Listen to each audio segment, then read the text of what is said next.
President Ferdinand Marcos Jr. maintains the importance of his country's sovereignty, telling the Australian Parliament he will not allow any foreign power to take a 1 square inch of their territory. And for more on President Marcos's trip to Australia, we are joined by Aries Arugai. He's a visiting senior fellow and coordinator of the Philippine Studies Programme at ISEAS-Yusof Ishak Institute. Well, thanks for joining us. First up, let's just talk about the significance of this trip. So aside from the President Marcos being one of only a few state leaders to address Australia's parliament, there were also new agreements on maritime cooperation and cybersecurity. So in a nutshell, what does this mean in the broader context of the Philippines-Australian relationship? The visit of President Marcos signals a follow-up to the strategic partnership signed by the Philippines and Australia when Prime Minister Albanese visited Manila last year. And many have observed that perhaps this deepening relationship between the Philippines and Australia only being the second country that the Philippines has a visiting forces agreement, signals that among the ASEAN states, perhaps at the moment, the Philippines has one, if not the closest relationship with Australia. And in terms of regional security, I mean, what sort of key insights can you derive from this visit? What do you read into the Philippines' approach to the regional security in the region? Right. Many analysts have thought that Marcos is simply pivoting back to pre-Duterte Philippine foreign policy. The predecessor of President Duterte sought closer relationship only to the United States. But what this visit and the deeper relationship that the Philippines under President Marcos Jr.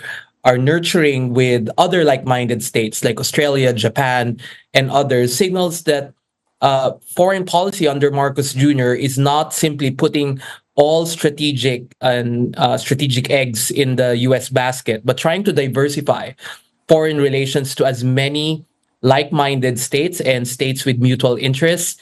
And I think the Philippines under the Marcos administration also wants to avoid the scenario wherein there might be declining commitment from major powers, as we have seen, for example, when the United States somehow took a back seat under Trump, and with the U.S. elections this year, seems like the Philippines is learning its lesson to further nurture relationship beyond the United States. But, in terms of numbers, though, where we see the South China Sea, involves some $3 trillion worth in shipborne commerce. We're seeing that annually. So to what extent as well, in terms of the economic sense of it, the economic significance of the area that's potentially influencing diplomatic strategies from both sides? That is correct. One reason why, for example, it's harder for smaller states like the Philippines to assert its sovereignty and sovereign rights in the South China Sea is the fear that China will somehow economically sanction and punish the Philippines. And because China has been the major trading partner of a lot of Southeast Asian countries. But current evidence suggests, despite the transparency initiative of the Philippines under Marcos in the South China Sea, that at the moment, China is still not sanctioning the Philippines economically because, as we know from trade, if you embark on sanctions, it's a two-way street. Your economic firms, as well as your economic activities and growth and trade, will also be affected if you try to use that negatively against another country.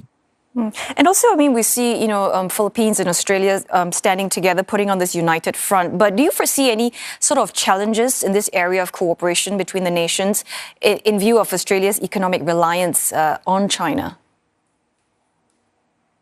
Definitely. I think every time the Philippines tries to nurture relationships with Western powers or with powers that seem to not share the ideology as well as the worldview of revisionist states like China will always think negatively of this. So, for example, military exercises being conducted with the United States and even with Australia and Japan, it's almost automatic that the Chinese Foreign Ministry and the Chinese Embassy in Manila will always issue negative statements or somehow say that this could be threatening the stability of the region. But I think the Philippines under Marcos, part of its foreign policy is not to think too much on how China will react, because it seems like it always reacts negatively to whatever the Philippines does, except when it kowtows or just has a defeatist policy and accommodates China and whatever it wants. It's been good talking to you. Thanks very much for your time and thoughts. Aries Arugai, visiting senior fellow and coordinator of the Philippine Studies Programme at ISEAS-Yusof Ishak Institute.